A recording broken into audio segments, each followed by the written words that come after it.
नमस्कार दोस्तों, हमारे प्रेम सागर ऑफिशियल 1 2 3 में आपका स्वागत है। तो दोस्तों, पुत्रदा एकादशी के दिन जरूर पढ़े। यह व्रत कथा होगी संतान की प्राप्ति। हर मास में 2 बार एकादशी व्रत किया जाता है। श्रावण मास की पुत्रदा एकादशी का व्रत आज यानी को किया जाएगा। धार्मिक मान्यताओं के अनुसार पुत्रदा एकादशी व्रत करने से संतान प्राप्ति और संतान के जीवन से जुड़ी हर तरह की परेशानियों से मुक्ति मिलती है। इस कथा का पाठ किए बिना यह व्रत अधूरा माना जाता है। पुत्रदा एकादशी के दिन जरूर पढ़े। यह व्रत कथा होगी संतान की प्राप्ति। पुत्रदा एकादशी व्रत कथा। हिंदू धर्म शास्त्रों में एकादशी तिथि का विशेष महत्व माना गया है। एकादशी तिथि जगत के पालनहार भगवान विष्णु को समर्पित मानी गई है। इस तिथि पर विधिपूर्वक भगवान विष्णु और मां लक्ष्मी की पूजा अर्चना करने का विधान बताया गया है। हर मास में 2 एकादशी तिथियां पड़ती हैं। श्रावण मास के शुक्ल पक्ष की एकादशी को पुत्रदा एकादशी कहा जाता है। इस साल सावन पुत्रदा एकादशी का व्रत आज यानी को रखा जा रहा है। धार्मिक मान्यता है कि पुत्रदा एकादशी व्रत करने से व्यक्ति को भगवान विष्णु की कृपा मिलती है और अच्छी संतान की प्राप्ति होती है। साथ ही इस व्रत को करने वाले व्यक्ति के यश, कीर्ति, सुख और समृद्धि में भी वृद्धि होती है। अगर आप भी संतान की प्राप्ति चाहते हैं तो सावन की पुत्रदा एकादशी का व्रत करें और पूजा के दौरान व्रत इस कथा का पाठ जरूर करें। ऐसा कहा जाता है कि इससे व्यक्ति के जीवन में खुशियों का आगमन होगा। आइए पढ़ते हैं श्रावण पुत्रदा एकादशी व्रत कथा। एकादशियों के महात्म्य का आनंद लेते हुए महान धनुर्धर अर्जुन ने श्री कृष्ण के सामने प्रणाम कर श्रद्धा पूर्वक पूछा, है मधुसूदन, ये पुण्यदायी और कल्याणकारी कथाएं सुनकर मेरी जिज्ञासा और बढ़ती जा रही हैं। ऐसे में अब आप मुझे श्रावण मास के शुक्ल पक्ष की एकादशी के महात्म्य को बताने की कृपा करें। इस एकादशी का नाम बताइए और इसका क्या विधान, किस देवता को आज पूजा जाता है। कृपया मेरे सभी प्रश्नों का उत्तर दें विस्तार सहित।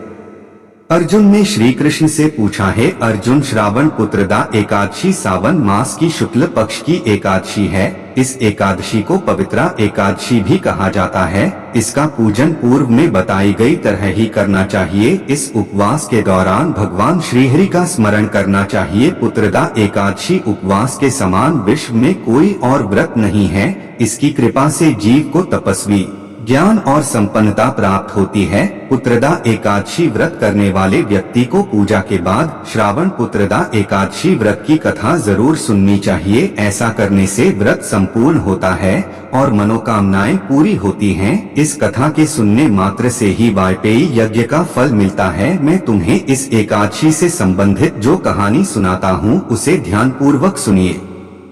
द्वापर युग के आरंभ में महिष्मती नाम की एक नगरी था। महिजित नाम का राजा राज्य करता था, लेकिन उसे पुत्र नहीं थे, इसलिए उसे राज्य पसंद नहीं था। उसे लगता था कि अविवाहित व्यक्ति को यहाँ और परलोक दोनों दुख देते हैं। राजा ने बहुत कुछ किया लेकिन उसे पुत्र नहीं मिला। वृद्धावस्था आती देखकर राजा ने अपने जनप्रतिनिधियों को बुलाया और कहा, हे जनता, मेरे खजाने में अन्याय पूर्वक प्राप्त धन नहीं है। मैंने कभी ब्राह्मणों और देवताओं का धन नहीं छीना है। मैंने किसी दूसरे की संपत्ति भी नहीं ली, बल्कि जनता को पुत्र की तरह पालता रहा। मैं अपराधियों को बांधवों और पुत्रों की तरह दंड देता रहा। राजा ने आगे कहा कि किसी से कभी घृणा नहीं की, सब लोग समान हैं। सज्जनों को मैं हर समय पूजता हूँ। मैं इस प्रकार धर्मपूर्ण राज्य करते हुए भी अपने पुत्र को नहीं मानता। यही कारण है कि मैं बहुत दुखी हूँ। राजा महिजित की इस बात पर मंदिर और जनता के प्रतिनिधि बन गए। वहाँ बड़े बड़े विद्वानों को देखा। राजा की अच्छी इच्छा को पूरा करने के लिए एक अच्छे तपस्वी मुनि को देखते रहे। उसने एक आश्रम में एक महात्मा लोमश मुनि को देखा जो बहुत पुराना धर्म जानता था, बहुत तपस्वी था, परमात्मा में मन लगाए हुए निराहार था, जितेंद्रिय, जितात्मा, जित क्रोध था, सनातन धर्म के गूढ़ तत्वों को जानता था और सभी शास्त्रों को जानता था। सब लोग जाकर गुरु को प्रणाम करने लगे।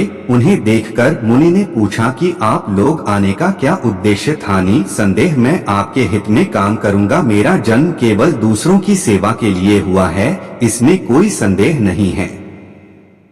लोमश ऋषि की बात सुनकर सभी ने कहा, है महर्षि, आप ब्रह्मा से भी अधिक हमारी बात जानने में सक्षम हैं। हमारे इस संदेह को दूर कर महिष्मतीपुरी का धर्मात्मा राजा महिजित जनता के पुत्र की तरह व्यवहार करता है, फिर भी वे अपने पुत्र की कमी से दुखी हैं। उन्होंने आगे कहा कि हम उसकी जनता हैं, हम भी उसके दर्द से दुखी हैं। आपके विचार से हमें पूरा विश्वास है कि हमारा यह संकट निश्चित रूप से दूर हो जाएगा, क्योंकि महान लोगों के सिर्फ देखने से बहुत सारे कष्ट दूर हो जाते हैं। अब कृपया राजा का पुत्र बनने का तरीका बताओ। यह कहानी सुनकर ऋषि ने थोड़ी देर के लिए नेत्र बंद किए और राजा के पूर्व जन्म की कहानी बताने लगे कि राजा पहले एक गरीब वैश्य था। निर्धनता ने कई बुरे काम किए। यह एक गांव से दूसरे गांव में व्यापार करता था। वह एक बार ज्येष्ठ मास की शुक्ल पक्ष की द्वादशी के दिन मध्याह्न 2 दिन से भूखा प्यासा होकर एक जलाशय पर जल पीने गया। उसी जगह एक जल्दी ब्याही गौ जल पी रही थी। राजा को यह दुख सहना पड़ा, क्योंकि उसने प्यासी गाय को जल पीते हुए हटा दिया और स्वयं जल पीने लगा। एकादशी के दिन भूखा रहने से वह राजा हुआ और प्यासी गौ को जल पीते हुए हटाने के कारण पुत्र वियोग का दर्द सहना पड़ रहा है। यह सुनते ही सब कहने लगे, हे ऋषि, शास्त्रों में पाप करने का प्रायश्चित भी बताया गया है। राजा का यह पाप किस प्रकार मिटाया जाए? लोमश मुनि ने कहा कि श्रावण शुक्ल पक्ष की एकादशी, जिसे पुत्रदा एकादशी भी कहते हैं, सब लोगों को व्रत करना चाहिए और रात्रि को जागरण करना चाहिए। इससे राजा का पूर्व जन्म का पाप नष्ट हो जाएगा और राजा को निश्चय की पुत्र रत्न की प्राप्ति होगी। लोमश ऋषि की बात सुनकर मंत्रियों सहित सारी जनता नगर को वापस आई। जब श्रावण शुक्ल एकादशी आई तो ऋषि की आज्ञानुसार सबने पुत्रदा एकादशी का व्रत और जागरण किया। इसके बाद राजा को द्वादशी के दिन इसका वरदान दिया गया। उस वरदान के कारण रानी ने गर्भधारण किया और गर्भकाल पूरा होने पर उसे एक बड़ा सुंदर पुत्र हुआ। हे राजन, इसलिए इस श्रावण शुक्ल एकादशी का नाम पुत्रदा रखा गया। संतान सुख की इच्छा पूरी करने वाले इस व्रत को अवश्य करना चाहिए। इसकी महिमा सुनने से मनुष्य सभी पापों से छुटकारा पाता है और इस दुनिया में सुख भोगता है और परलोक में स्वर्ग पाता है। श्री कृष्ण ने कहा, है पांडुनंदन, पुत्र पाने के लिए पुत्रदा एकादशी का उपवास करना चाहिए। पुत्र प्राप्ति के लिए इससे बढ़कर दूसरा कोई व्रत नहीं माना गया है। जो कोई व्यक्ति पुत्रदा एकादशी के महात्म्य को पढ़ता या सुनता है और विधानानुसार इसका उपवास करता है, उसे सर्वगुण संपन्न पुत्र रत्न की प्राप्ति होती है। श्रीहरि की कृपा से वह मनुष्य मोक्ष को प्राप्त करता है। पुत्र का न होना दुर्भाग्यपूर्ण है और उससे भी दुर्भाग्यपूर्ण है पुत्र का कुपुत्र होना। अत सर्वगुण संपन्न और सुपुत्र पाना बड़ा ही दुर्लभ है। ऐसा पुत्र उन्हें ही प्राप्त होता है जिन्हें साधुजनों का आशीर्वाद प्राप्त हो तथा जिनके मन में भगवान की भक्ति हो। इस कलयुग में सुयोग्य पुत्र प्राप्ति का श्रेष्ठ साधन पुत्रदा एकादशी का व्रत ही है। विष्णु पुराण के अनुसार पौष माह के शुक्ल पक्ष की एकादशी तिथि को पुत्रदा एकादशी मनाई जाती है। इस व्रत को रखने का खास महत्व है, क्योंकि इसे संतान सुख की प्राप्ति के लिए रखा जाता है। साल 2025 में पौष मास में पुत्रदा एकादशी 10 जनवरी को मनाई जाएगी। इस दिन पूजा अर्चना करने से भगवान विष्णु की कृपा से संतान सुख प्राप्त हो सकता है। अगर कथा पसंद आई तो हमारे चैनल को सब्सक्राइब करें। धन्यवाद दोस्तों।